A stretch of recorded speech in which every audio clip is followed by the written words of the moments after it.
Asian cutie kasi Asian, from the word Asian, I'm Asian. And cutie is, it's for you to find out. Mahirap kasi madami akong kamukhang artista.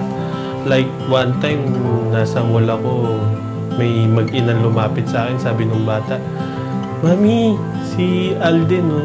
Nung lumapit sila, sabi ko, "Ay, hindi po ako, kamukha ko lang po." Nakita ko yung lungkot sa bata na pinipilit niya talaga ako. So yun, mahirap maging ako. Like one time sa restaurant naman, sabi nung waiter, "Uy, si James Reid." Sabi ko, "Uy, hindi po ako yun." So yun, mahirap lang talaga pero tiis-tiis lang. Thank you for that wonderful question.